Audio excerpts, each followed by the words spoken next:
Hi, folks. Thanks so much for joining us today. I apologize. I was looking for my video file, and I believe that, the intro that I play every time I go live, and for some reason, it's just not playing nice today.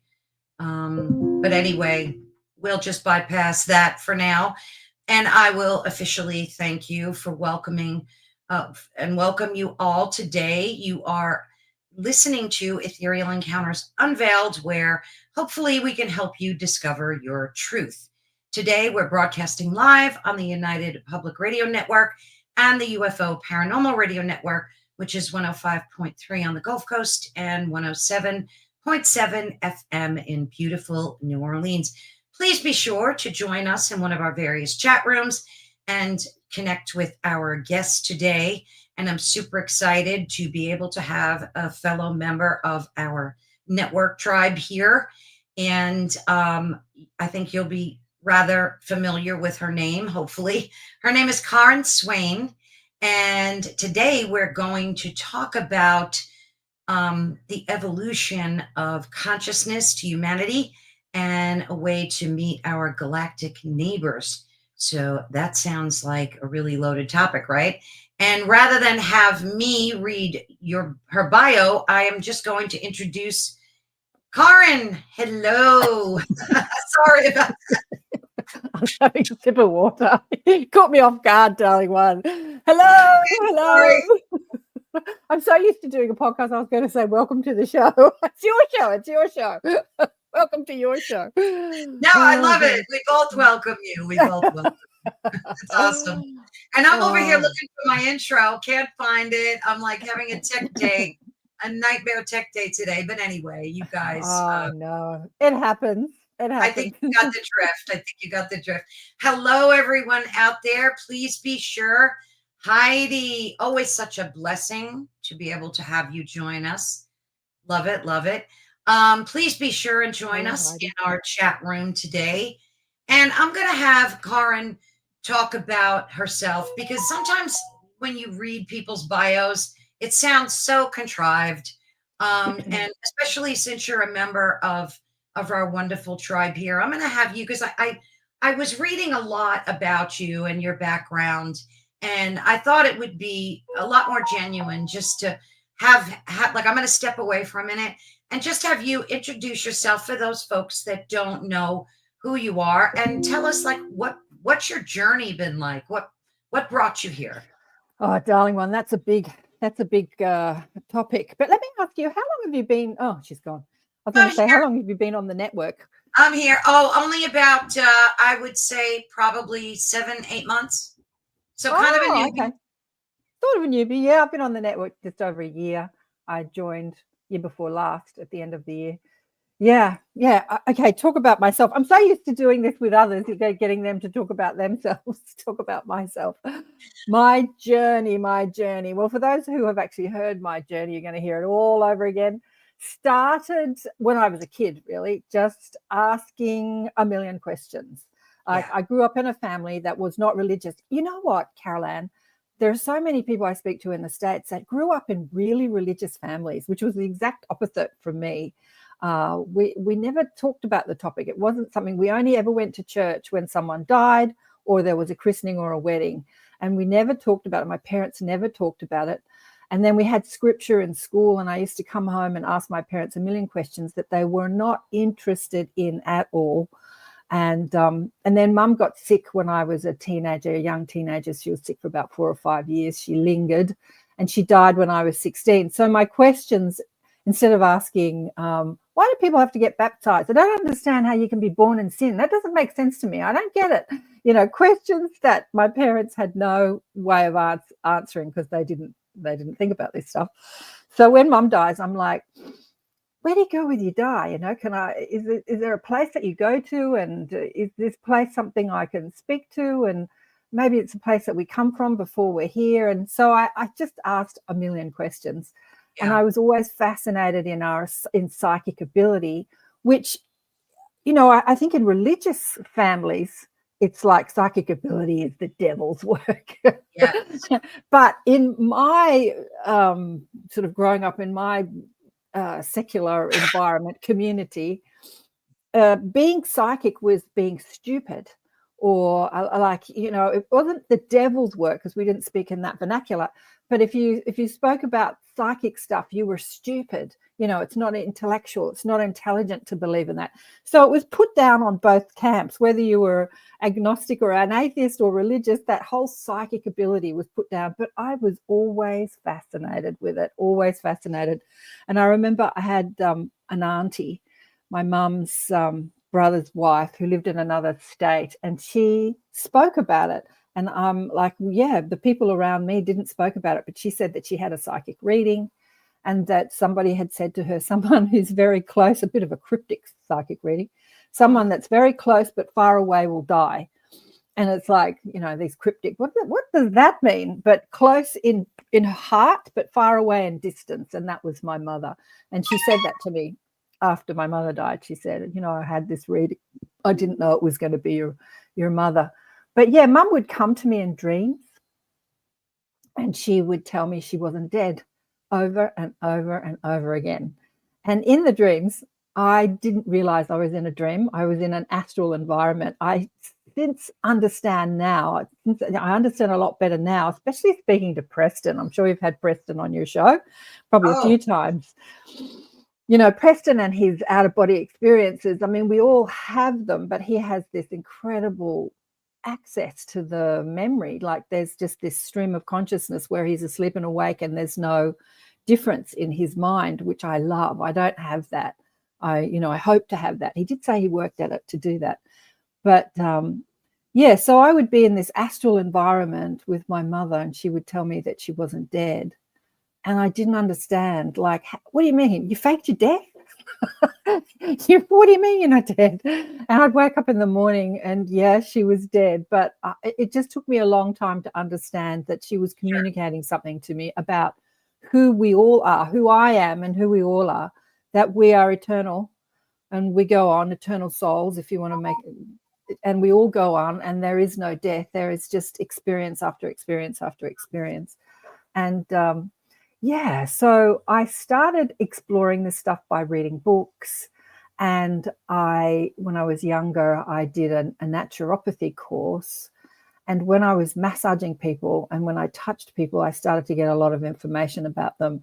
So this was not included in the curriculum of naturopathy, you know, that you're going to have psychic readings when you touch people. Yeah. And so in my 30s, I started doing energy healing workshops, which one of them included developing your psychic abilities. And so what I realized, this is like a really shortened version, but what I realized in the remembering my psychic abilities is that we are all using them all the time. I remember reading the Seth books in my 20s, long before I did the naturopathy. Hey, Thirsty. Hey, dying one. Yeah, that we're all communicating telepathically. We couldn't drive on our roads if we were not.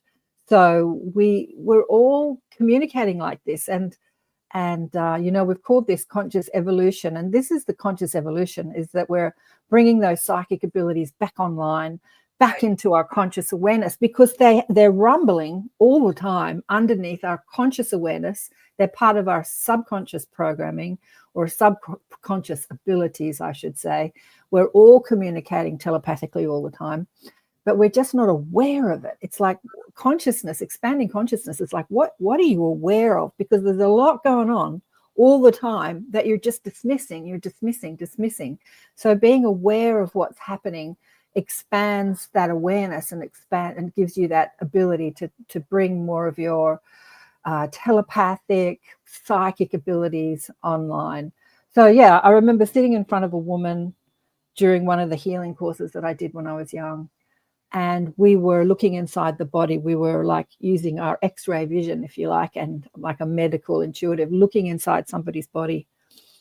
And the identity I had, because of my upbringing, that this is woo-woo, this is stupid, this is silly, or it's only for gifted people or special people, you know, that have this ability. Nobody ever told me that we're all doing it all the time. So this is the message I get out really strongly. I had this conversation with Joe, you know, that runs the network, that owns the network. And he said that he used to believe this, that everyone was psychic, but he doesn't anymore. And I didn't really get into it with him, but there is different levels of psychic ability. And when you see somebody that's really got it going on, and you think, I can't do what they do. It looks like there are some that don't and some that do, but we're all psychic all the time, and we don't have to be special or gifted. We just have to be aware. Just be aware, awareness. So anyway, this woman was saying, look inside my body, and I'm going, I can't do it. I just can't do it, because I was bumping up against my identity that says, I don't do that. I don't know how to do that. I'm not special. I'm not gifted. I'm not psychic. This was my identity and my subconscious programming, which was up in my face, slapping me around when I was attempting to do this work. And she said, just make it up. Just give it a go. Like, just relax and stop trying to get it right. And I thought to myself, okay, I'll just make it up. And I just relaxed and thought, if I did know what was going on, if I was making it up, what would that be? So I looked inside her, and then I gave her, I told her what I saw. And I remember I opened her eyes, and her face was like, she was like, had her mouth gaping open going, what? Like, I was just spot on. And I'm like, what did I do? What did I do? And she said, you picked up stuff that only my doctor knows about. And wow. And I thought, wow. And it made me think that when I was massaging people, because at this time I think I was still a student of naturopathy. I can't remember, it's so long ago. When I was massaging people, I would visualize inside the body, but then I had studied anatomy. I had 5 years, I studied 5 years full time as a naturopath. So I knew what the body looked like. So I was thinking that I was just remembering or visualizing what I'd seen in books. But actually I was looking. And I remember my massage client said, how do you know exactly where my pain is? How do you know exactly where to put your hands? How do you know that? How do you know that? And I would go, I don't know, because I didn't think that I was operating on psychic or intuitive abilities, but it was happening, and it's happening to us all the time.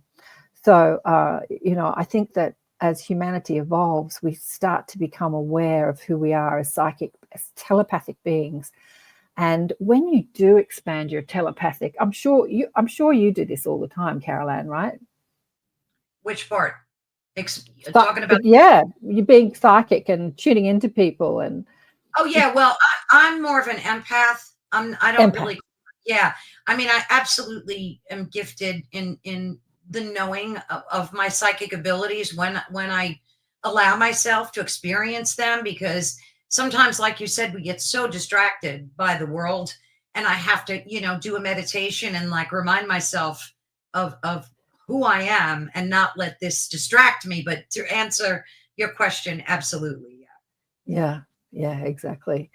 So yeah, as humanity, when you do start to become aware of what you're noticing, when I did another healing course years ago, one of the things that the facilitator said, notice what you notice, because we're noticing things all the time. When you're driving down the street, sometimes your eyes will be pulled away from the road and you'll just look at a billboard and you'll look back and you won't sort of notice that you noticed it, but you noticed it. And so notice what you notice. So when you look at somebody's body or someone standing in front of you, this was the exercises that we did in this course.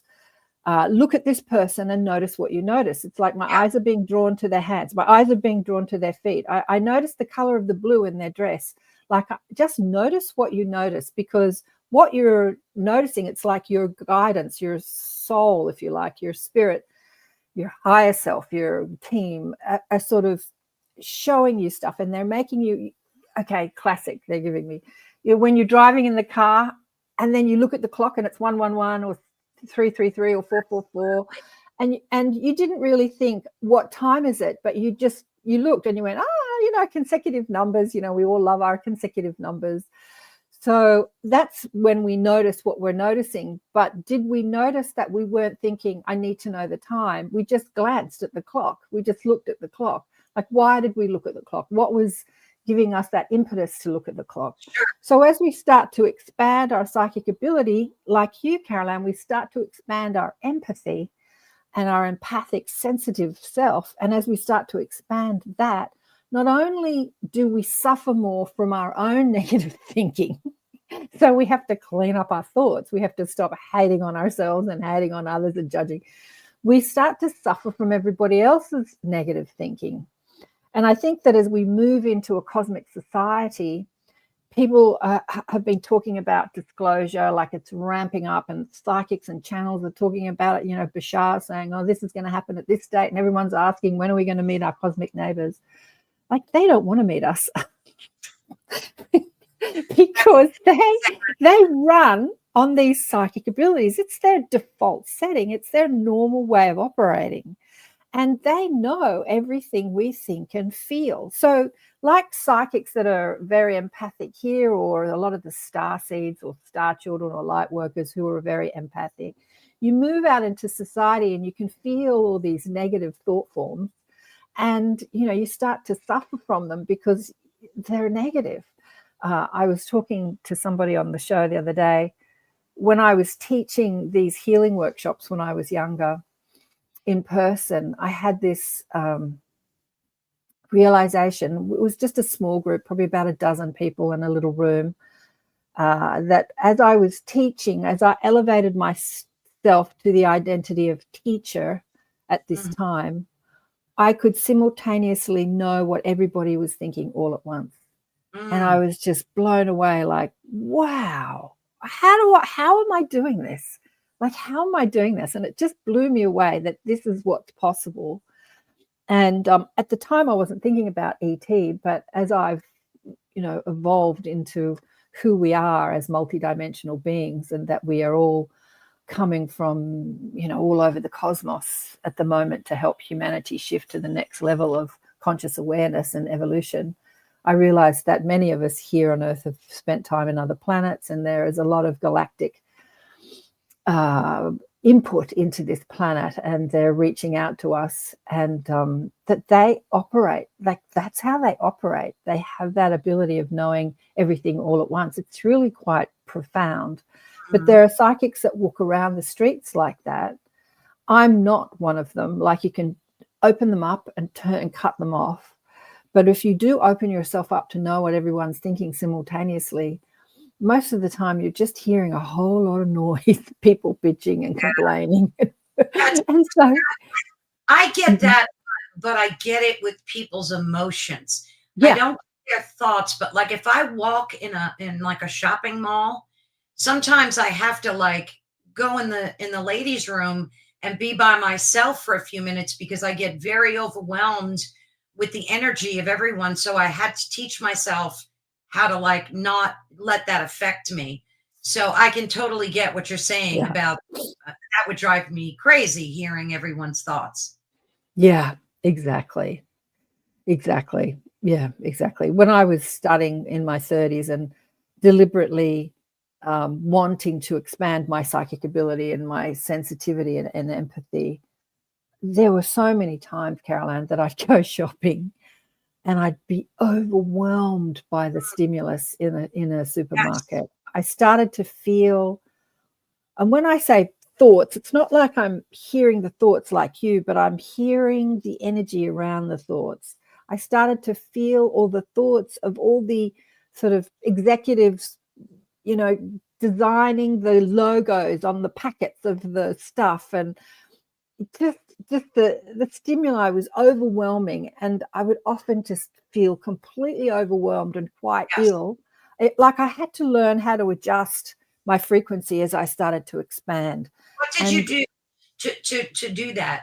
Because I created what I like to call a barrier, like like a plasma or an energetic barrier around myself. And it's not really like a wall. It's more like I could still reach out and feel, but it's kind of stopping that overload. Because I'd be in a restaurant with someone and then I would like get hooked into somebody, and get stuck staring at them. And like people would go, why are you staring at that couple? And it's not because like I'm being nosy or anything, but it's just this, I just get this vibe, like it pulls Yep. me to them. So you Yep. have to, what did you do to like protect yourself and not get Well, affected by all that? I'll tell you what I did, and then I'll tell you what to do. What I did, because nobody told me how to cope with it. People told me how to expand my abilities, but I went around asking psychics and gurus, and I remember I asked Doreen Virtue. Do you know who Doreen Virtue is? I've heard of the name. Oh God. Anyway, so she was very big in the psychic world, and then she became a born again Christian, and now she tells everybody that, just like I was saying before, that all the stuff that she did was the devil's work. I don't know where she's at today, but anyway, so she was teaching psychic, and I saw her at a book signing, and she pointed at me and she said, "You need to protect yourself. You know, ask Archangel Michael to wrap his, energy around you." And I tried all this stuff. I tried it and tried protection. But here's the thing. If you believe you need protection, the dominant thought form that is active in your vibration is that I can be harmed in some way. There you go. So the dominant thought that's running, the programming that is running, is I'm in some sort of danger. And that what you're creating as your reality. So what we do is that we take back our power, we get rid of our judgment and criticism, because when I was young, I was still running a lot of programs, picked up along my physical trail of I'm not good enough, I'm not enough, negative thought forms and programs. Like my mother died at 50. And she was a beautiful, funny, delicious, gorgeous woman, but she was running a lot of like, I hate myself, I hate the world. And she was fighting with my father, and they were fighting. Like there was just trauma personified in my family. Trauma. So here I was wanting to expand my gifts, abilities, psychic abilities. But I was still running these programs. So I had to look at myself and stop running those programs, changed what I believed about myself.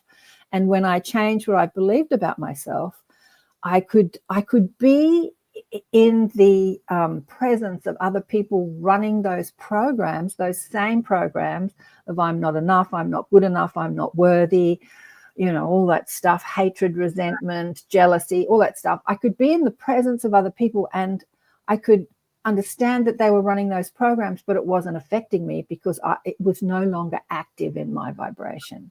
So the best thing we can do to protect ourselves is to stop protecting ourselves and look within, go within and look at what we're believing about ourselves. This beautiful teacher, Michael Tamura, who's with me now, he was saying hello before, bless you, who I had on my show many times. I want to cry. Even though he's with me right now, I want to cry because he's just such a beautiful teacher. We spoke about this when he was on my show, and he said, if you imagine yourself as a glass window, and that it's like the light comes through the window, it doesn't get stuck in the window, it just goes straight through. So if you imagine yourself clear like a glass window, like a clean glass window, not a dirty glass window, what is coming into you from the energies outside you just goes in you, but it moves right through you. It doesn't get stuck in you. And I thought that was a beautiful visualization or analogy. It definitely is. Yeah, you don't have to suffer from other people's negative, ideas and beliefs and emotions. You don't have to suffer even from your own. You can look at it with curiosity and awareness, like when you're feeling bad, rather than like hating the world and making everyone else to blame for why you feel bad. Like you can look at it with curiosity and say, I wonder what program is running in my subconscious. Yes. And can I look at this and can I turn it around? Can I change it? Can I transmute it? Because, but unfortunately for empaths, it's a very difficult thing because and most empaths that I know experience the same thing where it takes them decades to get from point A to point B. And, like even with myself, I lived a life of hiding in the shadows Right. from most everything because of that. So that's great advice. I love that window Well, analogy. the window analogy, he had great, bless his heart. He's with me all the time. He was with me even before he left his body. People said to me, "You're upset that he's left his body." He left his body, I think, about a year and a half ago. He'd had 7 near-death experiences, bless his heart. And the last one, he didn't come back. And I said, yes and no, but mostly no, because even before he left his body, his spirit was still with me. Even the first podcast that I had him on, I noticed when he was talking, I noticed all my dead friends pulling up chairs to listen to him. And I'm like, no, there's all these people in spirit that are here to listen to you, like a little classroom, like, Michael's teaching, everybody come. And I said, you're not only a teacher in this physical realm, you're a teacher in the spiritual realm as well. And he's like, yeah, I am. And a friend of mine, whose name was Karen, pronounced Karen, not Karen, had died, I don't know how long before, but, a few months before that. And in the shower, the morning that I was to speak with Michael for the first time on the show, she was with me in the shower, like I was thinking about her and she was with me. And I'm like, why am I thinking about Karen? That's strange. Remember I said, notice what you notice. Sometimes we notice it, but we just we don't think why. Like, that's just strange. And then when I was talking to Michael, I noticed that Karen was there. She'd sort of pulled up a chair and she was sitting. And I'm like, oh, wow, that's why you're with me in the shower beforehand. She'd sort of come to listen to Michael. That's so cool. Yeah, it's so cool. That is cool. Yeah. I wanted to ask you, for some reason, I've been kind of stuck in this, not sure what to believe when it comes to NPCs, like non-player characters. And I took, Oh, right. And Dolores Cannon called them the background people. yeah, backdrop people. Yeah, yeah. So, it's weird because like I'm blessed to be able to ask questions to so many folks like yourself. And I'm just stuck not knowing like where I sit with that. Are there people that are born without souls?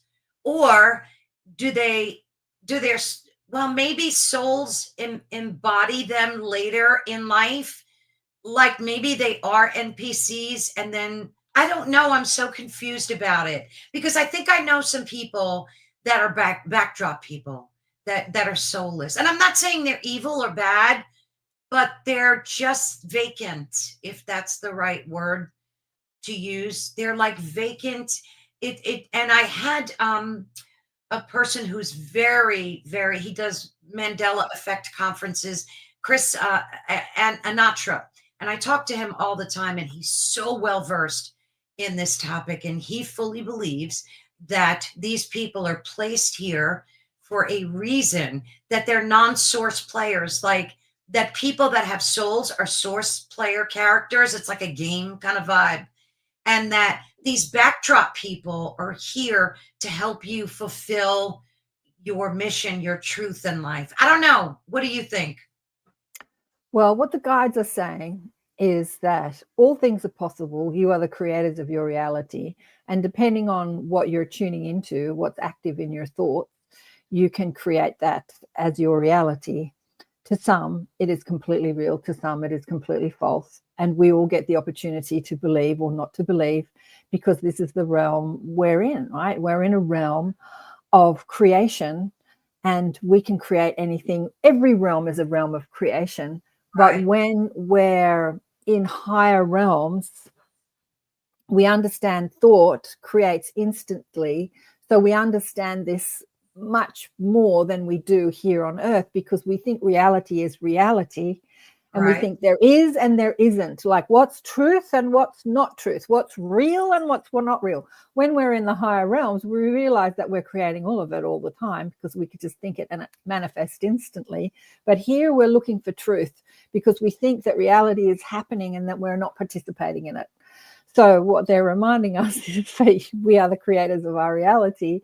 And and anything is possible. When I have people on my show that stretch my mind, like I had Chris O'Connor on recently, who's a super soldier, and he said that his body was taken at 2 and it was put in a chamber and it was stretched to a 25-year-old, and then he spent 60 years in the programs, and then he came back into the same 2-year-old body, and he had bodies were cloned, but it sounds like complete fantasy.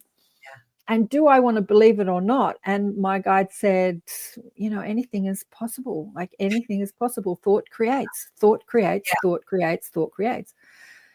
Regarding the background people, I've thought about this too, KAren. And what the guides are saying to me is I've been watching a few, there's the Hardy Boys and Stranger Things on Netflix, the concept of mind control and the concept of the simulation and all this sort of stuff. We like exploring those ideas. And when we're in the higher realms, we see this world as a simulation that has been created to give the soul the ability to experience density. Right. And so we have to create this environment, and we are participants in the creation of this environment. And so, I was at when my relative in New Zealand years ago was dying, he was in an old people's facility, a hospice. And there was a woman opposite him who had been there for years. And my relative was saying to me that her husband had been coming in every day, driving an hour and a half to see her, to feed her. But she wasn't there. She was just sort of seated, crouched and sort of rocking a little bit. There was this body that was breathing and eating, but not speaking. Yeah. And I was like fascinated. I'm like, what is going on here? And my guide said to me, there's no soul in that body. This man travels every day, an hour and a half each way, to be there for his wife. He couldn't talk to his wife or have any sort of interaction with his wife. He used to feed her. He didn't have to, but he used to out of love. But what he did was he became the driver for the bus, and he used to take the people that were still mobile into town shopping and stuff. Like he became a part of the facility in a useful way, and which was kind of sweet. But sure. There was no soul. I wouldn't call her a background person. What I would call her is it was a body that a soul had inhabited that had left the building, right. but the body's consciousness was keeping the body alive. It was still eating and looking around and making noises and everything like that, but there was no soul in the body. And so I guess that was the soul agreement between him and her for him to have that experience of what he was experiencing. And because I think there's a definite distinction between our consciousness and our souls. I think there are two separate things for sure. I think you have a question here. Oh, KAren, did the woman's soul leave here or was it never? Oh, no, it was there. Oh, hi, Shirley. I don't. No, it was in the body. They told me that, the soul had been in the body, but it had finished. A bit like a walk-in, Sheila Seppi talks about. Have you had Sheila on your show, Caroline? Sheila What's Seppi? her last Seppi. No, anyway, not yet. I'll introduce you. So she's a walk-in. There's lots of walk-ins around. My green screen is attacking me behind me. Anyway, it keeps bashing me on the head. And so she talks about soul exchange, where a soul is finished with the body, and then another soul wants to incarnate, but doesn't want to incarnate as a child and have to go through the whole being a baby and growing up and all that. But it is coming to Earth on a mission to help the evolution in human consciousness and to help us move to the next stage of what it is to be human. And so they take on a body. But usually when the soul is leaving the body is pretty poorly. And that's why the soul is like, I'm out of here, I'm done, I'm finished. And so they usually leave a sick body quite often, not always. But so the soul exchange is this other soul comes into the body and renovates the body. Cleans up all the illness and then does its job. And that's very much Sheila's story. So with the woman that was in the hospital where there was no soul in the body, she had been there, the soul had left, which when I say soul, that part of us that identifies with who we are as source, because the body itself has a consciousness. And this was written about in the Michael Newton books. Have you read any of the Michael Newton books, I have, Journey of yeah. Souls? And he speaks about when he's speaking to people in the life between life, he calls it life between life, because I think we're all there all the time, life between lives, but we can access that part of us that lives in those higher realms. He talks about being in a baby's body, and often the people refer to the baby's body. The baby's body has its own ideas and consciousness, and then there's your consciousness, which is, you know, who you identify as, but you're operating this baby's body. And it was really fascinating reading that years ago. Like, there's two consciousnesses going on. There's the body consciousness, and then there's the you consciousness. So that you consciousness that we identify as soul can exit the body, and the body can still live. As far as having personalities and walking around as the background people, you know, that hits my limit of understanding, but my guides just keep telling me anything is possible. Anything and everything is possible. Yeah. I guess that could be very true. I mean, Dolores Cannon was very, she fully bought into that these backdrop people existed and that they had a part to play in everybody's life. So can I just say something? Sorry, I don't want to. Dolores is here, and what she's saying to me, us, is I didn't buy into it, she says in her bold personality. She said, this was the data that I received from my clients, is what she's correcting us in only the way, bless you. She's correcting us in that fabulous personality she had as Dolores Cannon. She's laughing and she's saying, it was good and it was very useful for what I was trying to do. She's saying that I needed that dominant, bold personality in order to get my message out there. Otherwise, people would have, steamrolled over me and just told me I was stupid and crazy. And, she needed that strength in order to get her message out there. Did she not believe in backdrop people, or was it not a personal belief of hers, but more of her client? Is that what she's saying? Well, she was saying she wasn't a believer or a not believer. She just collected the data from what she was being told by her clients, and she's saying, like you, like me, she's talking to me, or you, Caroline, when we hear something for the first time, or even for a few times, and it hits the limit of our understanding, and we go, that's not right. It's going to take a while for that paradigm to shift within us. These are my words, but she's sort of explaining it like this.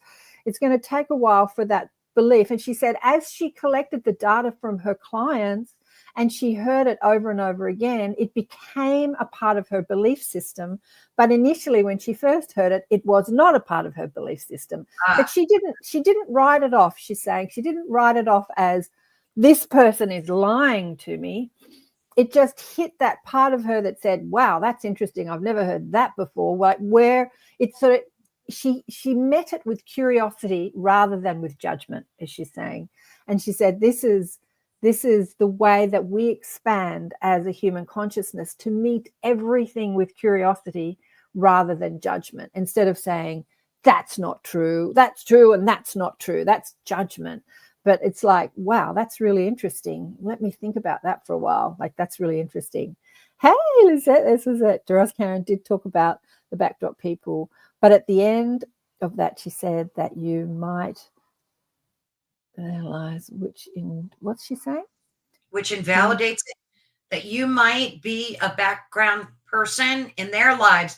Oh, I see what she's saying. So that would invalidate it. Unless they were both two NPCs. I don't know. This is why I brought the topic up, because it's perplexing to me. And it's something people talk about. People have steadfast beliefs that there are these non-player characters in our lives.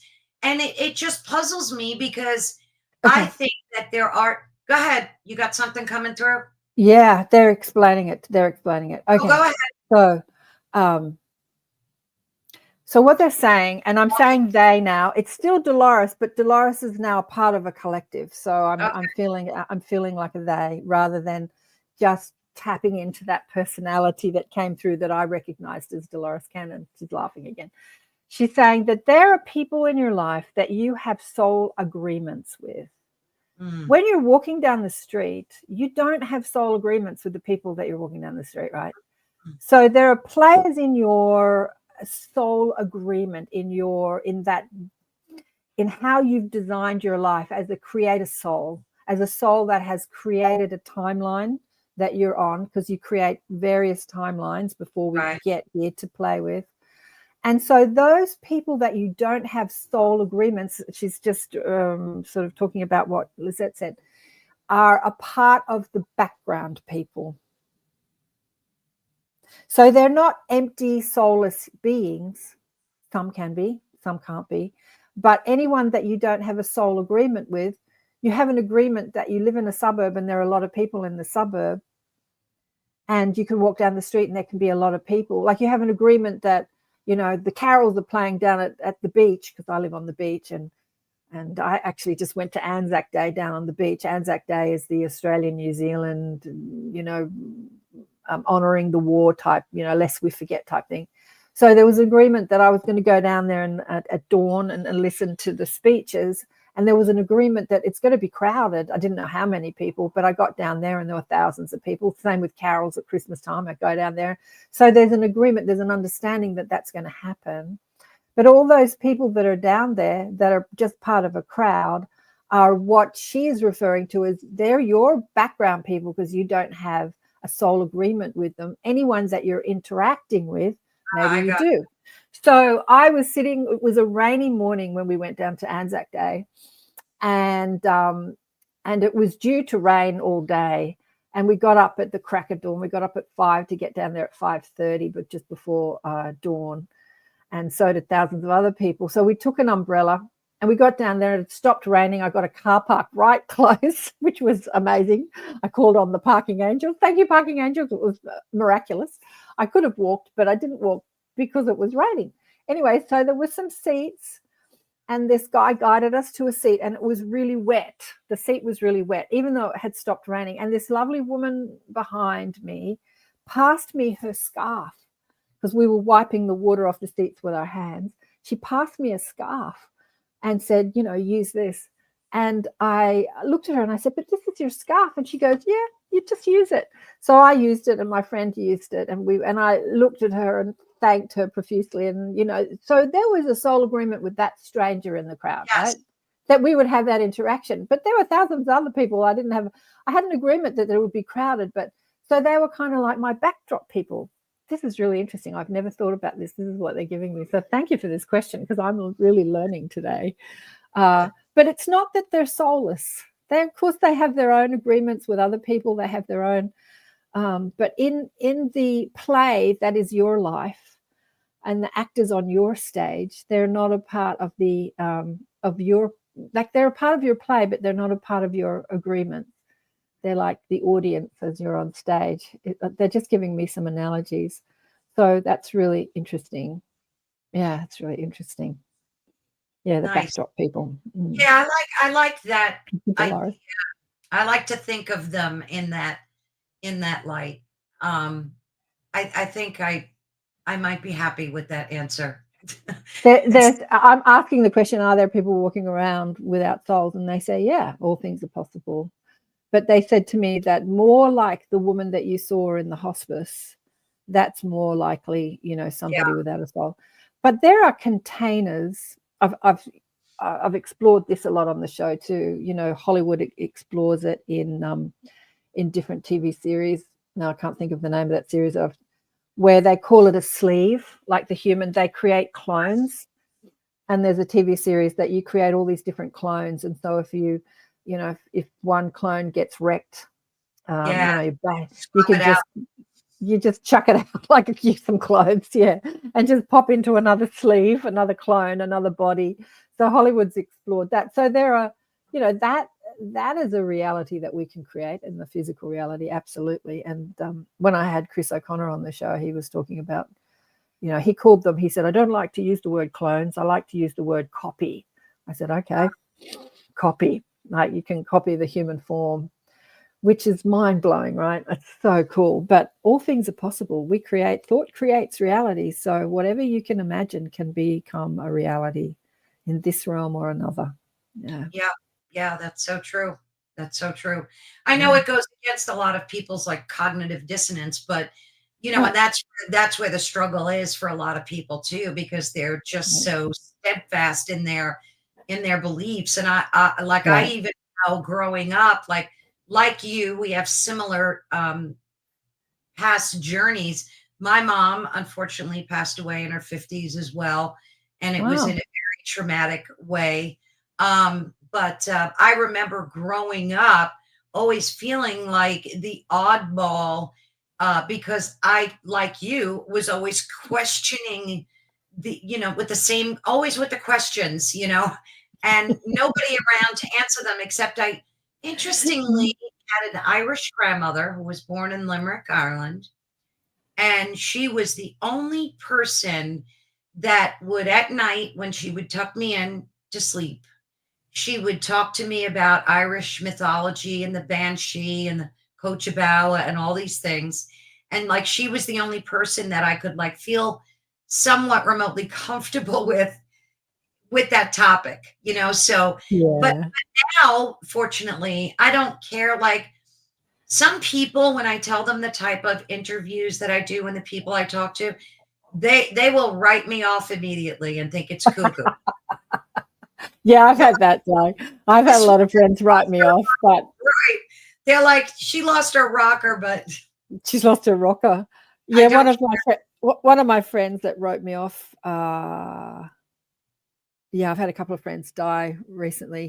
Girls I went to school with, and one of them wrote me off as being cuckoo and crazy. But and she wrote, and she loved me, and I loved her. But there was a lot of talk amongst her peers that I was cuckoo and crazy, and so she went along with it, and we didn't see each other for the last few years of her life, and then she got sick and died, and I was really upset that the girl group had not contacted me to say she's sick. And when she died, I was upset. Not that she died, because I know there's no death, but that I didn't, know that she was sick, and that anyway, I talked to her after she died, and she was very apologetic. And I said, why didn't you contact me? She said, I was just following the crowd, is the words that she used. I was following the crowd. But of course, when you die, you realize that all this crazy cuckoo stuff, that we're talking about is all, real, for a better word, is all a part of who we are. And the fact that I am a cuckoo crazy person that speaks to dead people and spirit and guides and galactic consciousness meant that I could communicate with her after she left her body, which she was eternally grateful for, because there are so many people that leave their bodies that are so desperate to stay in communication with their loved ones. Okay, so I'm going to read, they're just correcting me. So they're saying they're still in communication with their loved ones, because at night, when we're out of our bodies, we're together again. But what they're saying is that while we're in our body and we're suffering over the loss of that loved ones, they're so desperate, is a human word because they're never desperate, but they so want to alleviate our suffering by having us know that there is no death and that they're okay. They're still here. Because we're back in our human thought forms, and we're in this understanding that we've lost someone and we're suffering, which I think was what Mum was trying to do when I was young. Not that I was suffering so much, because it was funny. I'd been through the illness with her and seen her suffer so much in her physical form. By the time she left her body, it was a relief, that she was out of that suffering. Absolutely. And I remember I got the call at like a 4:00 in the morning call from the hospital to tell me that she had died. It's funny that they didn't wait until a decent time. But anyway, they called in the middle of the night to tell me. And I remember thinking, okay, well, what am I supposed to feel right now? Am I supposed to be sad? Because I'm not sad. Right. But I'm supposed to be sad. And I was judging myself for not being sad. Oh, I should be sad, but I'm not sad. Why aren't I sad? The appropriate thing is to be sad. Right. Well, let me go back to bed and I'll think about being sad in the morning.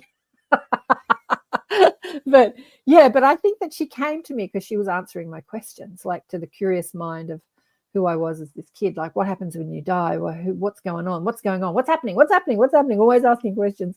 She was coming to me and to trying to show me that there's no death. There's no death. Yeah. Well, that's good to hear, because I unfortunately am suffering in a very huge way. You are? Yeah. I mean, people wouldn't know it, but by my demeanor, but I'm in pain 24/7. I lost my husband 3.5 years ago, and we were married for over 40 years. So I suffer 24/7 because I see when you're with someone that long. I mean, I think even when you're with someone for a year, they become part of your DNA. Like your DNA and theirs becomes intermingled. And just because they transitioned off the planet, like my DNA still craves, it knows that something is missing from my life. So like every minute of my day is wrapped around that longing and around that pain, and it is pain. Well, let me ask you this question. That this is what they want to ask you. He's included in this. Would you be doing this show had he not transitioned? It's so interesting that you asked me that, because I was doing interviews when he was still on walking the earth, but they weren't anything like this. They were more book authors and things. So exactly. Yes, after he transitioned, my life changed 360. And exactly. I do think about that. I do. It's interesting that you mentioned that. Well, they're saying that was the soul agreement that you had with him. The suffering is a choice. You say that it's part of your DNA. Yeah. Oh, who was that? To bring that up again. Happy you were speaking with. Well said. Happy you're speaking about it. Yeah. Because not a lot of people talk about this topic, and I think it's so important to hear Heidi. Her mom suffered for 38 years with MS. Oh, good Lord. I'm so sorry, Heidi. And she told her never to be sad, that her quality of life had been diminished. Yeah. Was your husband sick before he passed? Yes and no. He was diagnosed with really follicular lymphoma, but he was in a remission, and something else got him. That's a whole different. But yeah, he was sick before for about a good 5-6 months. But it's hard not suffering for years like Heidi's mom. Okay, so the sole agreement that you had was to use your expertise as somebody who is brave enough to put their face on a video and do a live show like this, because not everyone's brave enough to do this, believe you. And to use your expertise as somebody who is curious and wants to know and wants to interview people, to move that into this genre, to be a part of the expansion of human consciousness. Yes. You are never not together. You are always together. When you say your DNA is entwined, it is entwined. Do you speak to him, KAren? Oh, every day. Sorry, my dog wants to come up and say hello. Hello. No, okay, let me rephrase that. Do you hear him speaking to you? Not verbally, but I see him in my dreams now. So I'm very happy about that. But I don't really hear him in a verbal kind of way, other than what I imagine he would say to me. I'm getting full body shivers. I'm getting a whole lot of energy around my jaw. And I'm getting full body shivers. It's like his soul is inside your body. It's like you live inside your body together. Like when you say your DNA is entwined. And he says that he wants you to speak for him. He wants you to speak for him. You know how you picked up your dog just then and he had his mouth on your jaw? He was like pointing to this area, your throat chakra, to expand that throat chakra and to expand your level of awareness, to know that not only are you never apart, that you are more close to him now than you were when he was physically focused. It's funny that you say you miss him every day, and he's showing me that you are so much closer now, and you've said it, that entangled DNA, you are so much more closer to him now, physically closer than you were when you had the idea that you were physically in two separate bodies.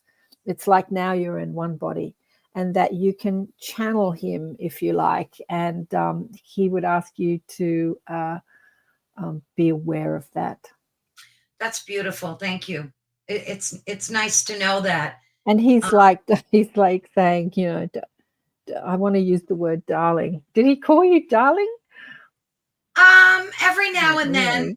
Yeah. Yeah. That don't miss me. I'm here with you. I'm here with you. And he's like applauding the work that, oh, I'm just getting full body shivers. He's applauding the work that you're doing now. And he says, remember, we had this agreement. We didn't have this agreement so that I would leave the body and you would suffer. We had this agreement that I would leave the body and that you would move your focus into this arena, into this genre, and to help the expansion of consciousness. Yeah. That's so good that you said that, because that's what my hope is in doing this, because it takes a lot of courage to do what we do. Like you said, it really does.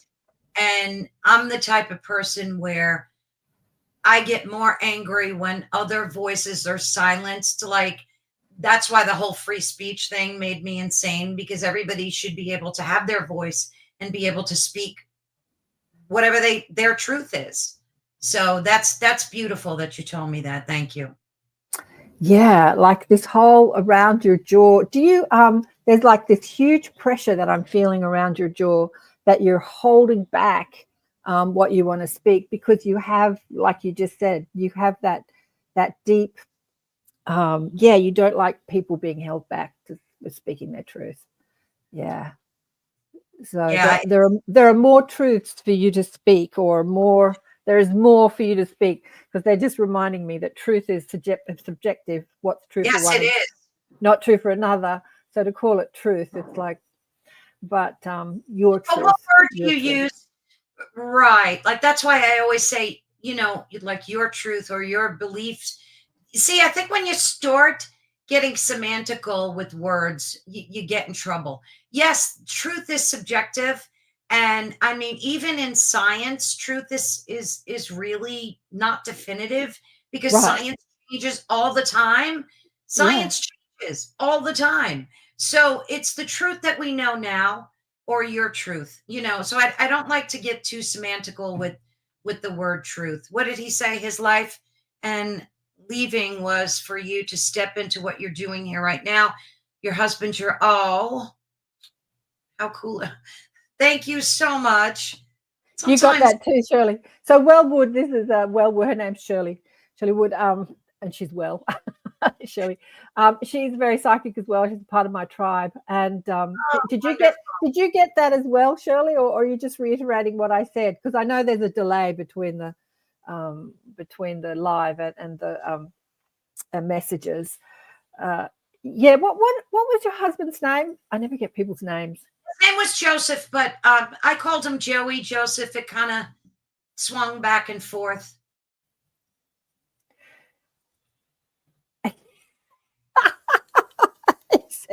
He says he likes Joseph. He likes Joseph. Did you like being called Joey? He said, yeah, but I like Joseph. Like he said, I would prefer to be called Joseph, because I said Joey's cute. In my mind, I said Joey's cute name. Joey's a cute name, and he said, yeah, for a dog. That's something he would say. He was a real character. That's good. That's good. He said he prefers Joseph. The energy of the name more represents how he would like to be represented. He's got a lot to share. Let me ask you. Oh, not really. I'm asking her, not you. Was he really into this stuff when he was alive? He said to me, no, not really. No. But he always listened. He never made me feel like an oddball. He always would say to me, Carol Ann, I always knew you weren't from this planet. Like that Right. was his go-to line. He would always say that to me. But he did have, and he was never into any of this woo-woo stuff. Never.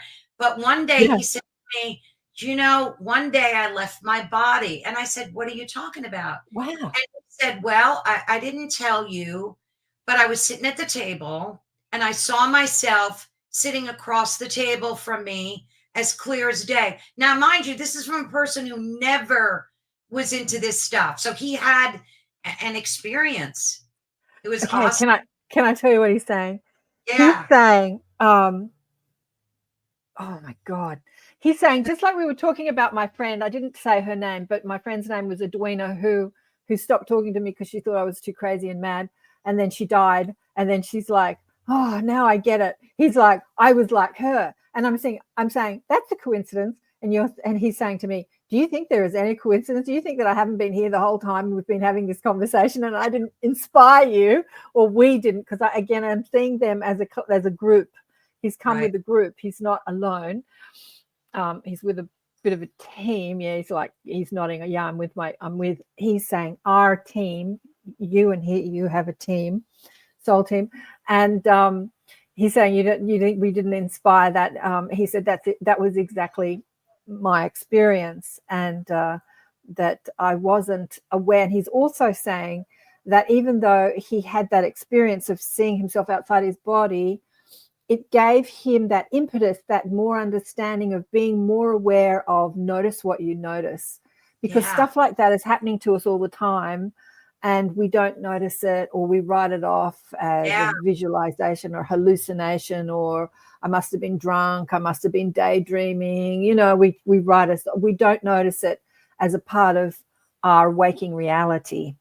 And he's saying that experience gave him that. How long did that happen before he transitioned, that experience? Not very long. I don't remember exactly. I think it might have been quite some time. It might have been quite some time. What he's saying is that he had many more of those types of experiences when he was young, like quite young, like teenager.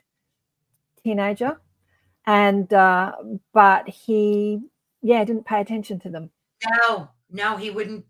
He wasn't a woo-woo kind of guy at all. That's why when he told me that, I nearly fell on the floor. But you kind of nailed him right on the head, like his persona. He wasn't. He laughed at that. He wasn't a woo-woo kind of guy at all. No, not at all. Not at all. He said that if he was in the body today, like in another body, he would be totally a woo-woo kind of guy.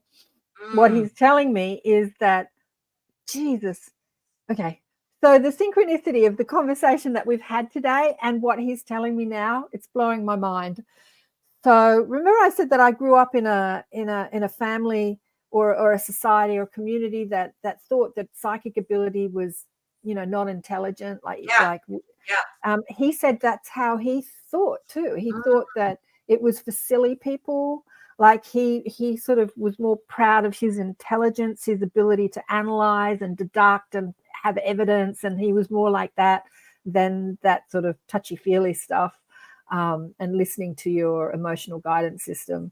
And I don't know if no, he's saying no. I was saying he grew up in a more religious environment than I did, but still he had that.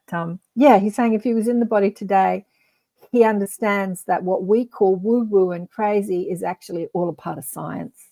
And he would bring this information from a very scientific perspective, as many people on the planet are doing now.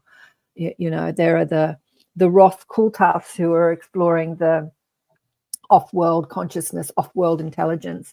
And they've rebranded it, instead of calling it woo-woo or psychic, they're calling it psionic, the UAPs and the psionic ability. And they've kind of rebranded the whole subject to make it sound more scientific, which I find is hilarious. But it's coming more into the mainstream consciousness in a more scientific, palatable way than talking about psychic ability, and like, you know, the vernacular that we use, like I'm psychic, I'm an empath, I'm a star Right. seed, you know, that it's like the psionic abilities, remote viewing, you know, because the government and stuff has been utilizing it. What we have called woo-woo, or what society, the government has been exploring for years, Oh, decades. yeah. Yeah. Let me ask you this.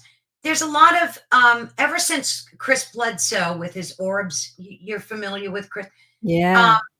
some folks like Nathaniel Gillis, who's often a guest on, I think he's going to be on Michelle's show tomorrow night. I loved speaking with him. Brilliant. He calls himself, I think, a demonologist, but he's a spiritual. I think he's got like a PhD in demonology or something. I've He's, never heard of him. Nathaniel Lewis, did you say his I name think is? Nathaniel Gillis, and he was Gillis. on my show about 2 weeks ago, Okay. and he's on Michelle's show tomorrow night. I think no, tonight. Tonight, I think he's on right after my show.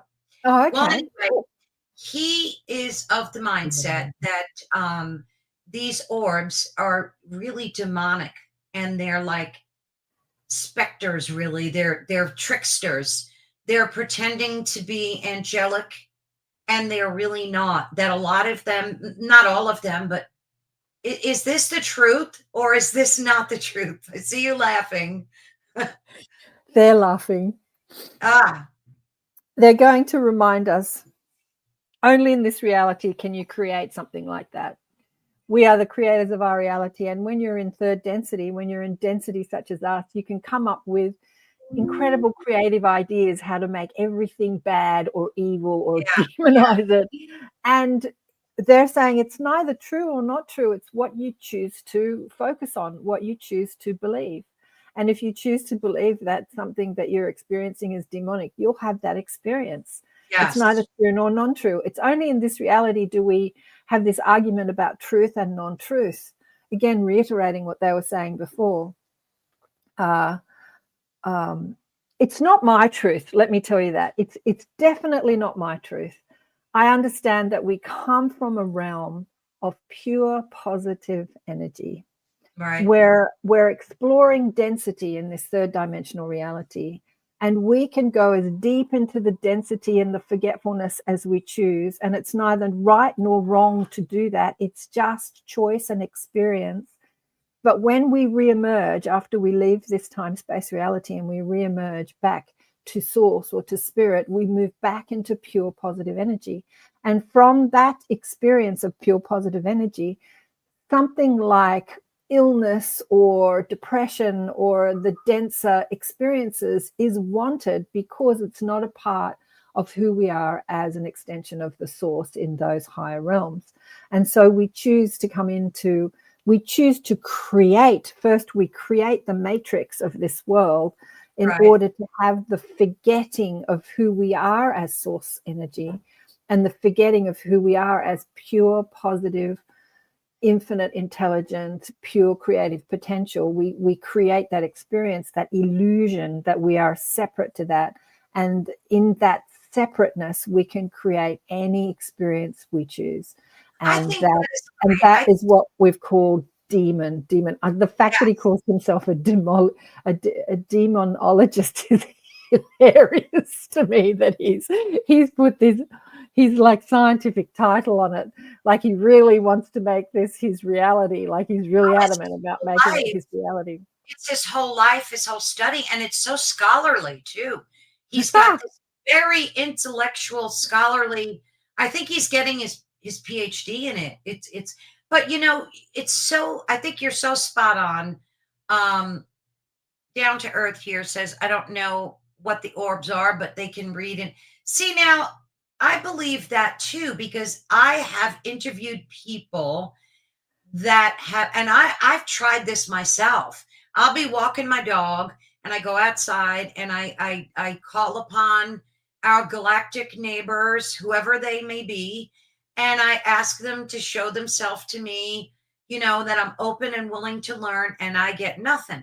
But I've had friends who have taken videos of orbs, and it's not, you know, AI, it's not made up. I know these people personally, So, I think you're so right. It's whatever you wish to make of them. If you want to see them in a demonic light, you will.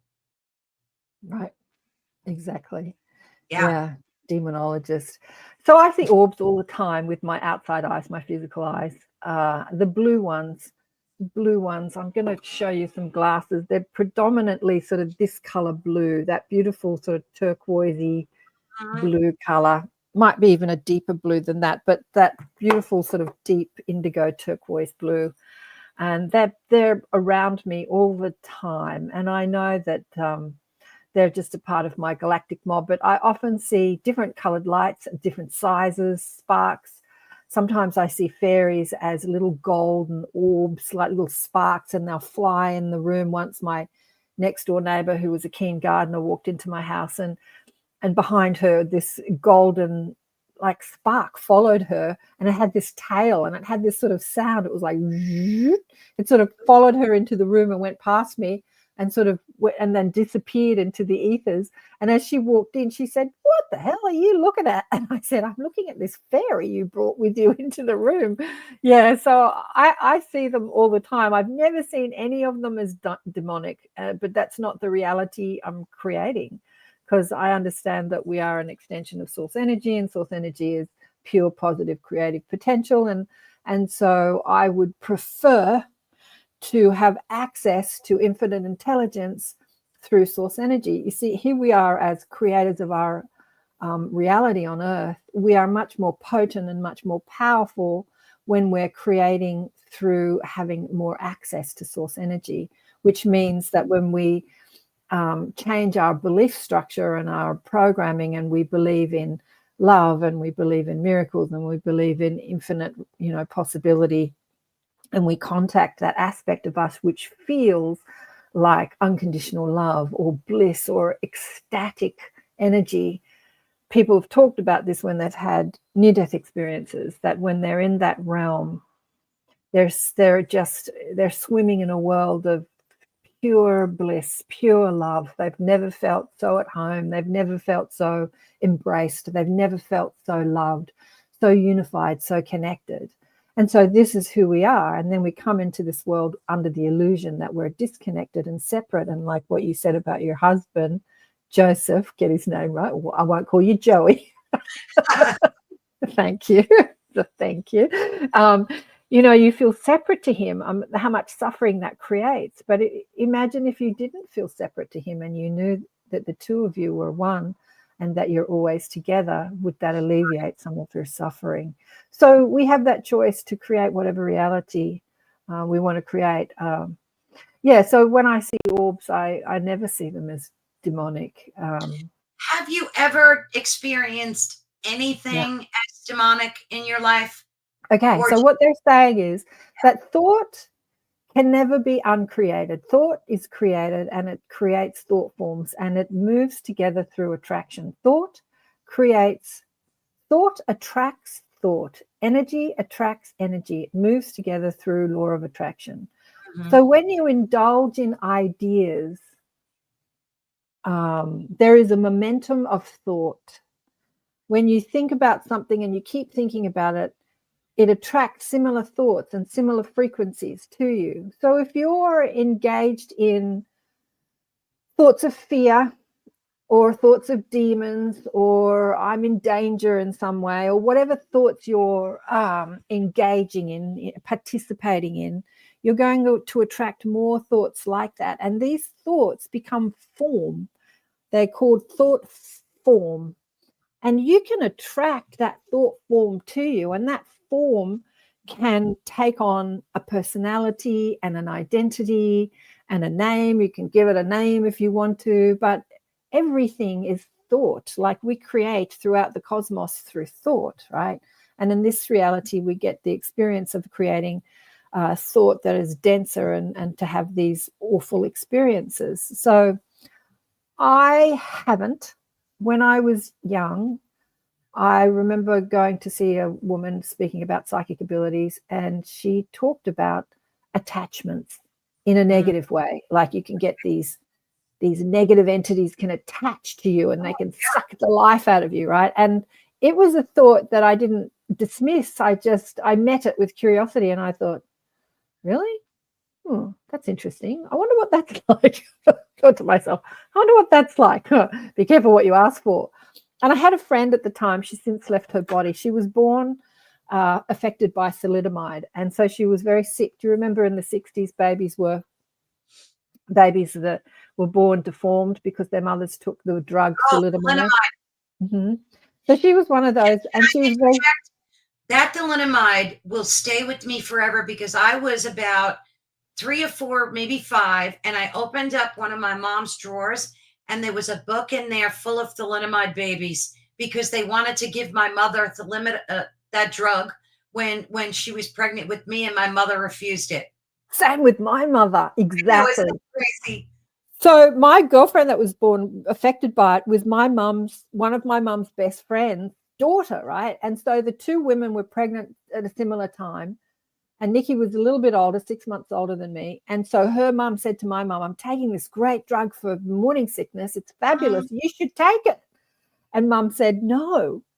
And exactly. So had she taken it, I would have been born with thalidomide too. So anyway, so Nikki had a hole in her heart, and she was very sick, and she was very exhausted a lot of the time. And she used to go blue because the oxygenated and unoxygenated blood used to mix and run around her system. And so she looked kind of blue when she got exhausted, because she had more unoxygenated blood running through her veins than oxygenated blood. Anyway, I remember dropping her off one day. We'd been out, and I was young and vibrant and healthy.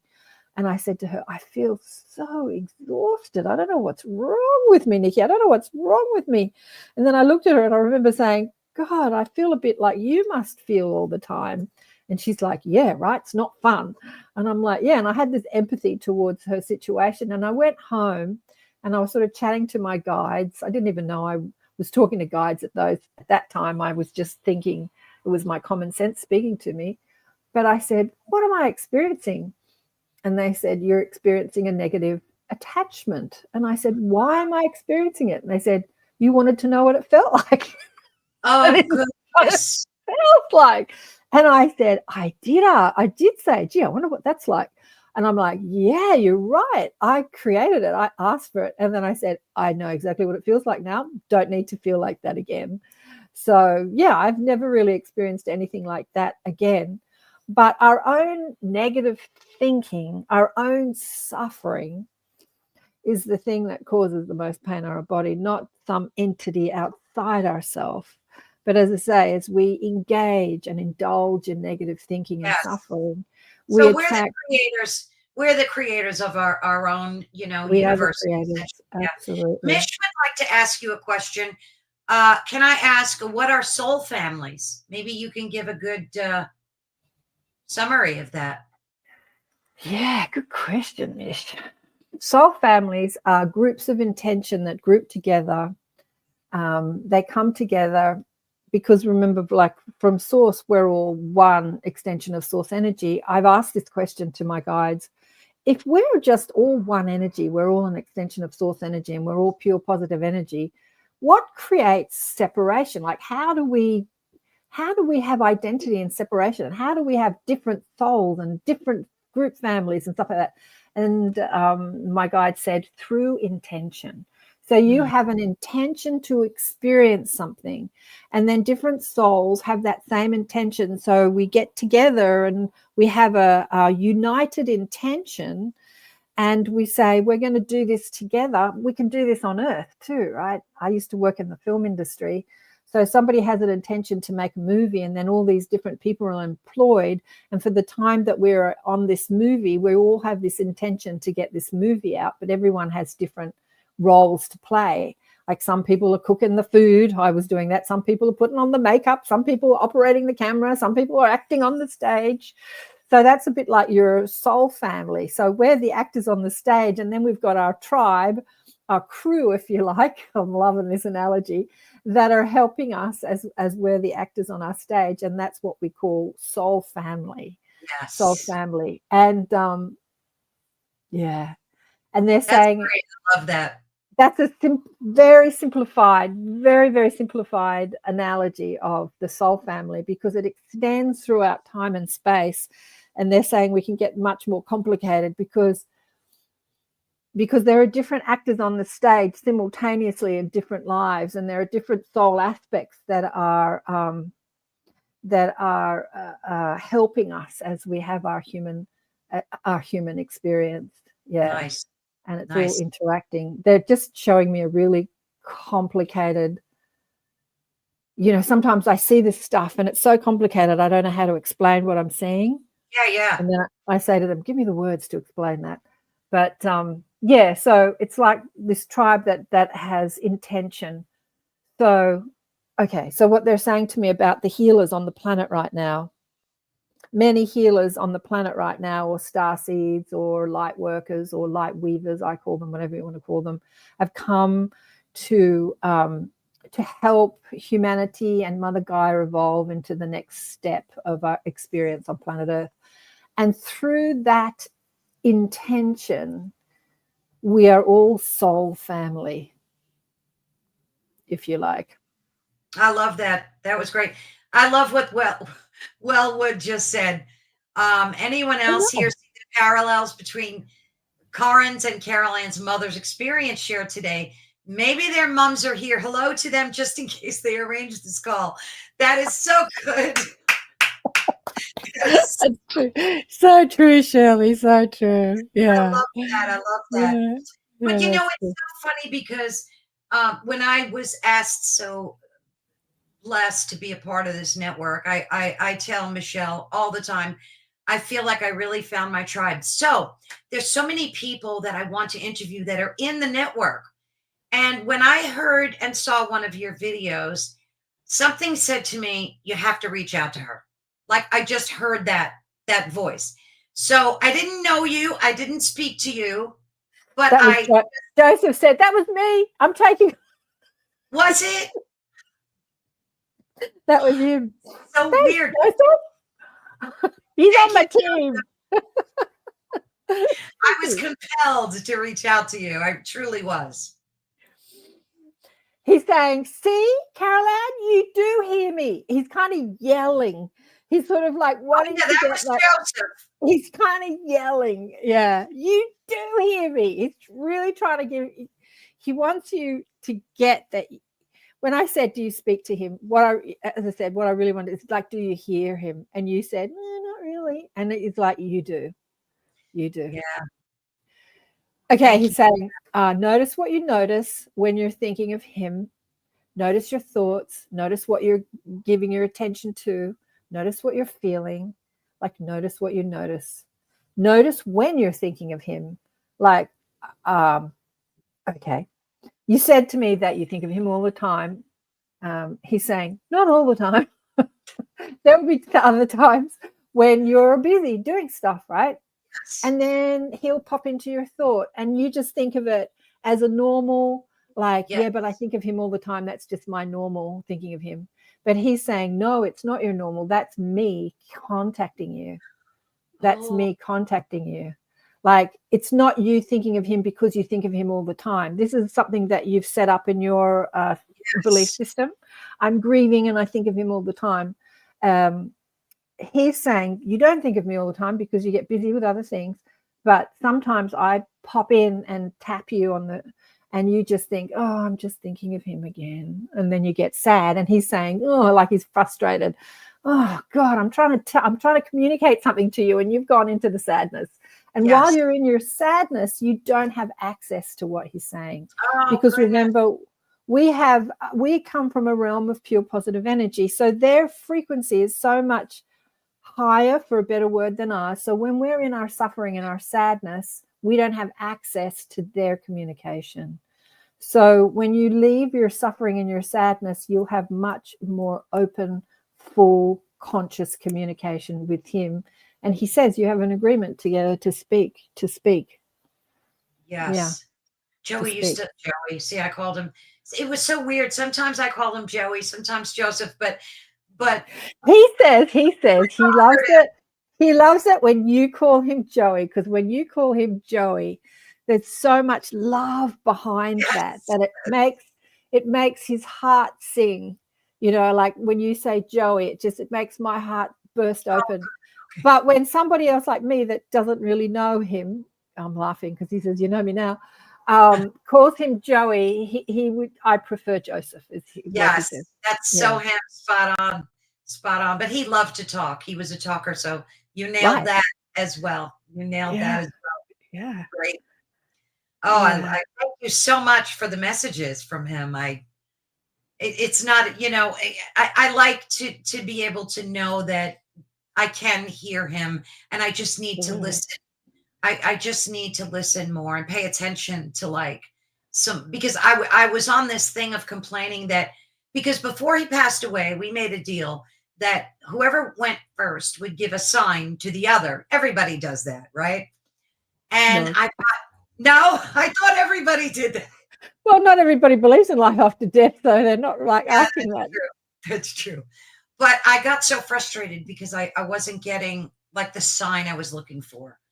And then one day I realized that I think he's just giving me a sign. He's everywhere. So What was the sign that you were looking for?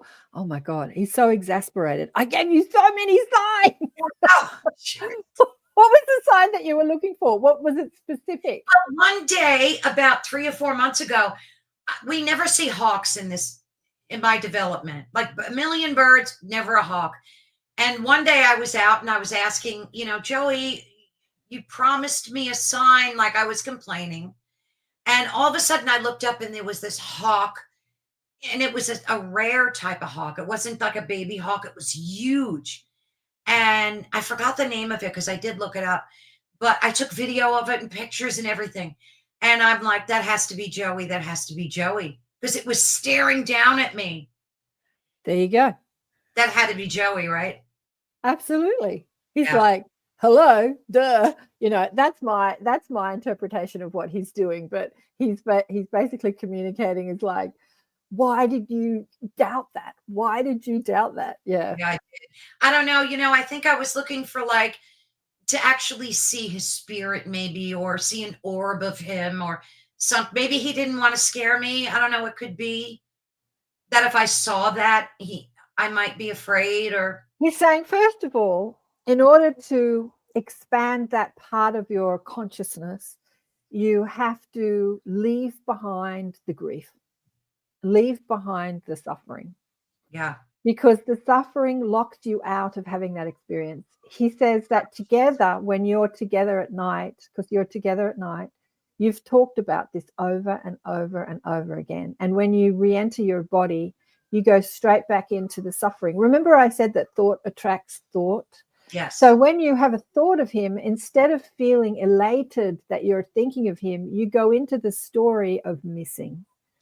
Yep. And he says that it can be so frustrating because you're together, like just like I was together with my mum in the astral realm, and I thought it was real. Like she said, I didn't die. And I'm like, where the hell have you been? You mean you faked your death?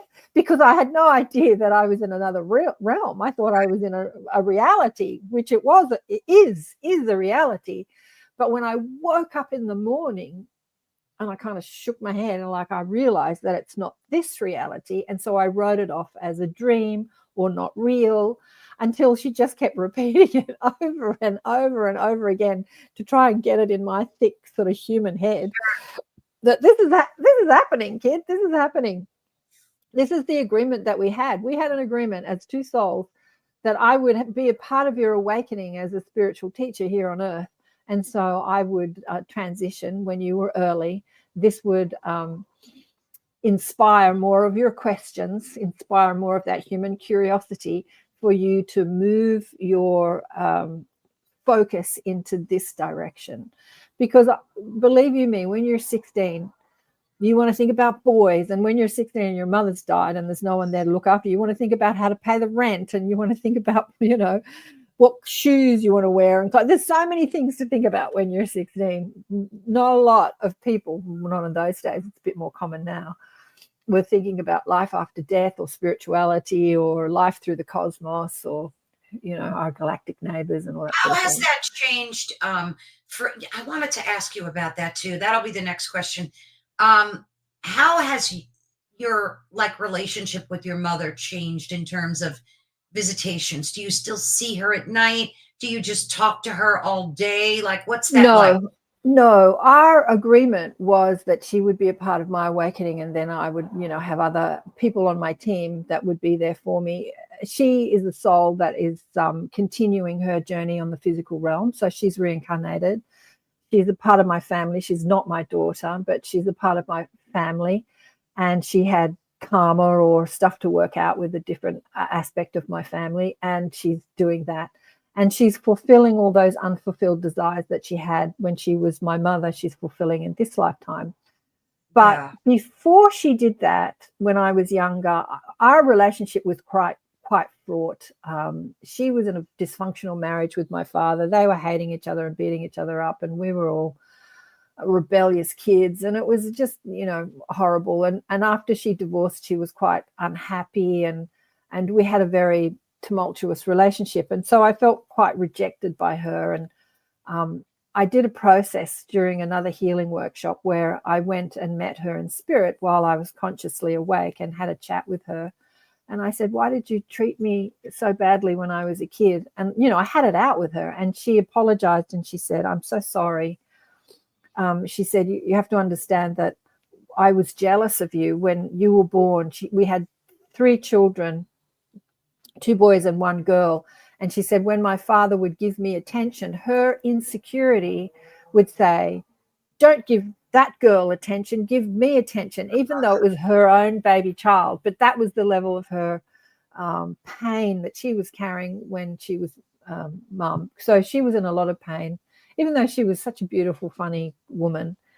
She hid her pain, but she was in a lot of pain, which was a big part of the reason that she died young of cancer, of complications of cancer, which again was a part of our soul agreement that I would see someone living such a dysfunctional life within themselves, and that would give me the idea of what health and being healing, because I have been a doctor and a scientist in many lifetimes, as well as a monk. I've been a man more than a woman, but I've explored life in many lifetimes as a man, and I've explored healing through science, and I've explored spirituality through religion and different religions. Like I've been like a Buddhist monk, and I've also been like a Christian monk and a Hindu and all sorts of things. I've explored a lot of the earth plane, but in this lifetime I wanted to understand it. And so her healing journey, her illness journey, helped me understand that we create our reality, including our health, through our beliefs.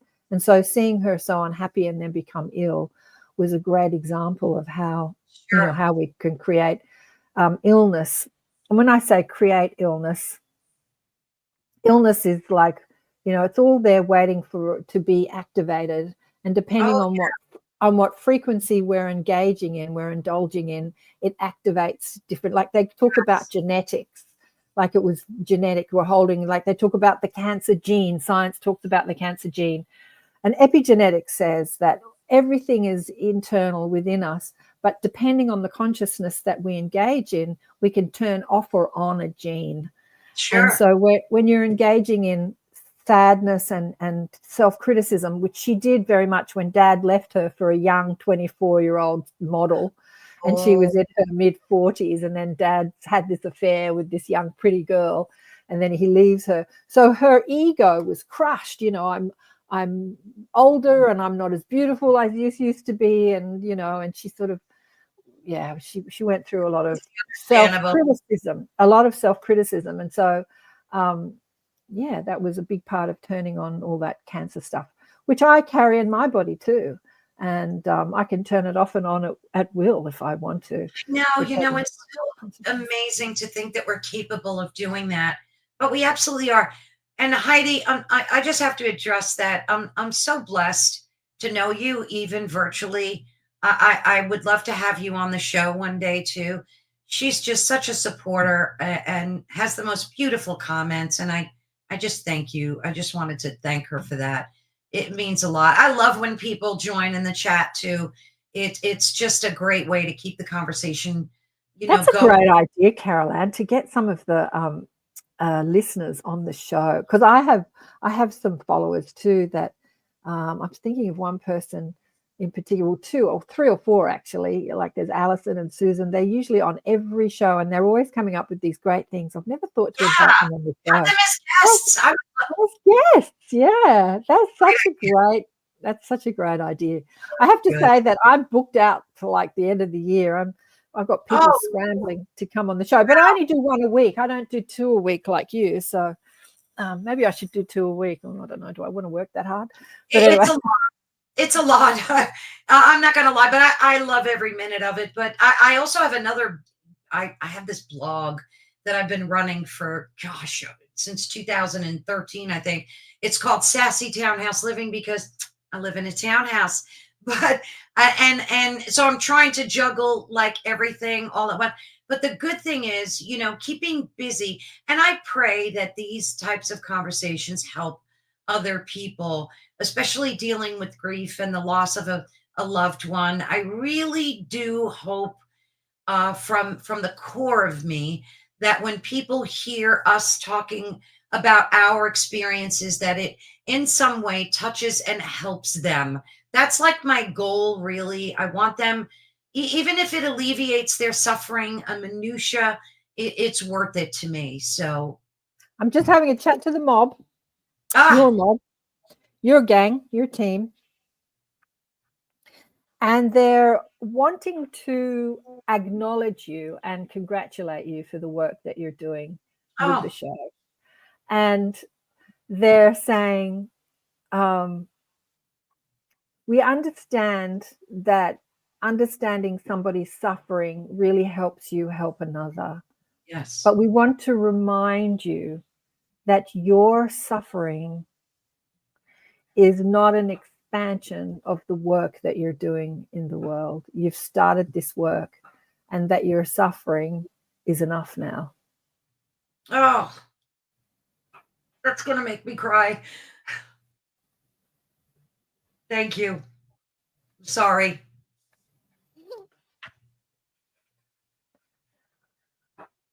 Thank you for that. Sorry. They want to acknowledge that what you've been through for 3.5 years gives you deep, deep, deep insight and knowing into another's suffering. But as you maintain that frequency, you cannot alleviate the suffering of others. Mm. But they still want to acknowledge the work that you're doing on the show, that it's really helping. It's helping many people and will continue to help many people. Yeah. That was my goal. Thank you so much. I can't thank you enough.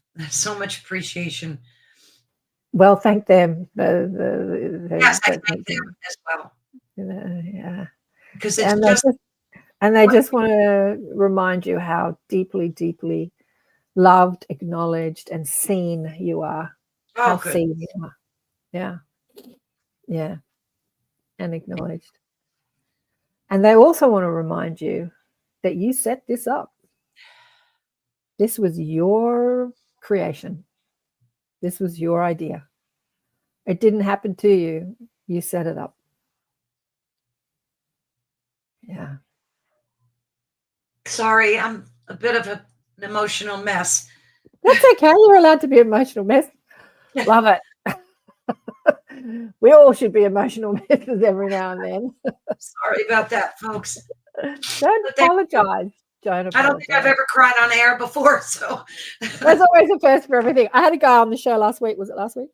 Yeah, Sean Clayton, and I booked him on the show like months in advance, and about 2 or 3 months ago, and he didn't show. And so there I was sitting there for the live show, and he didn't show. And I thought, because when I first went on the network, that was my biggest fear, that I'd have a guest that didn't show. Then I'd have to like pivot and say, well, okay, what am I going to talk about now? Right. I mean, I've got plenty to talk about, but when you think that, when you've had a guest on the show like you do your research, you think, this guy's interesting. I'd like to talk about this is part of his journey, and this what we're going to discuss this.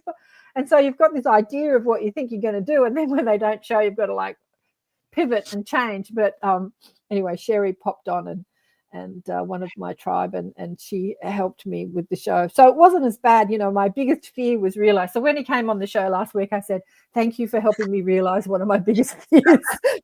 Since I went live on the network, I'm like, my biggest fear would be. But that is a fear. That is a fear. And it's funny because I have Dolly and Michelle and Laura Lee, and they told me they would be backup emergency people. Because absolutely, I'll put my hand up for that too.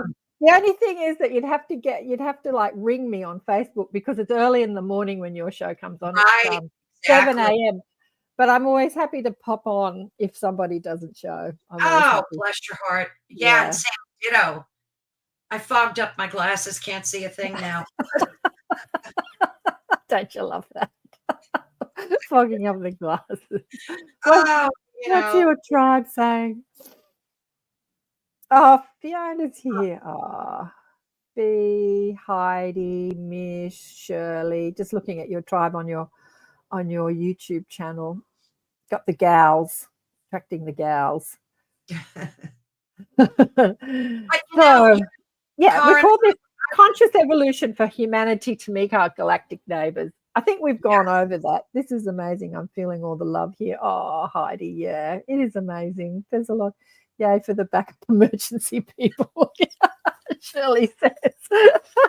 Hilarious. I do have to ask you, I know you're booked up for God knows how long, but I would love to have you back on because I have a Word document in front of me with about 40 questions that I never got to. So, I mean, well, fire away. Come on, ask how much time have we got left? Well, the thing is this, I actually have a dinner date tonight. So yay me. Yay you. Woohoo. Yay me. And I would, absolutely love to I could sit here for another 2 hours talking to you with no problem. But I would absolutely love it if we could reschedule. Maybe I could send you some dates in the future and you can let me know when you could come back. Oh, I'm only booked up for my show because I only do it once a week. But yeah, this time, what was Friday morning, early Friday morning. I'm not usually doing too much at 7 a.m. on a Friday morning. I'm available. I don't usually start work until about at least 9 a.m. or 10 a.m. Yeah, exactly. But so I'm available. Good, because I'm going to email you later tonight. You'll be sleeping, but what time is it by you? Just curious. No, it's 8:45 in the morning. So does your show finish in 15 minutes? Goes for 2 hours. Yeah, it does. And so it's Friday where you're at. Friday morning, You're in the future. Yeah. That's trippy. I'm in the future. Exactly. Yeah. I always wanted to travel to Australia. Maybe someday I'll get there. It's such a gorgeous. Gorgeous. I mean, you're blessed. It's a beautiful, and you live on the beach or near the water. So that's like. Absolutely. I'm a water girl. I have to be near the water. Pretty much every house I've ever lived in, I've seen the water. This one, I can just see I don't even think, but 3 blocks away from the water. So, yeah. Beautiful. I was just saying to my girlfriend last night, actually, I was on the phone. I went for a swim because we're coming into winter now, but we had this beautiful hot day. So I ran down and jumped in the ocean. And I came home and, I tell you, the earth energy, I don't know what it is with the earth energy. Yeah. I felt so energized by jumping in the ocean. We've had a lot of rain, so the ocean was a bit murky. But at the same time, even overriding my judgment of like, the water's a bit murky, I came home and I felt so energized by being, connected to Mother Nature. And I just felt to myself, like I swim all the time. It had been a couple of weeks since I'd had a swim because the weather's getting a little cooler. But there's just something about, the earth energy at the moment. It's really ramping up. And I've really felt it yesterday, really, really felt it because I swim a lot and I don't often feel that enlivened after being for a swim. I just felt like that the earth energy is really ramped up at the moment. Oh, I agree. Yeah, like I said, there were so many topics that I wanted to touch with you, but we will definitely do this again soon. And I just, sometimes there are no words to show gratitude. And I just want you to know how very grateful I am that you spent this time and energy and effort speaking with us, and sharing the messages too were an absolute blessing. KAren, I thank you wholeheartedly. And the earth is a luckier place to have you in it. Oh, ditto, darling. Same with you. And thank you Thank for the work that you're doing. Let me ask you a question. How did you come up with the name Ethereal Encounters? It's an interesting name. thank you. Ethereal Encounters. Yes, Ethereal. yes.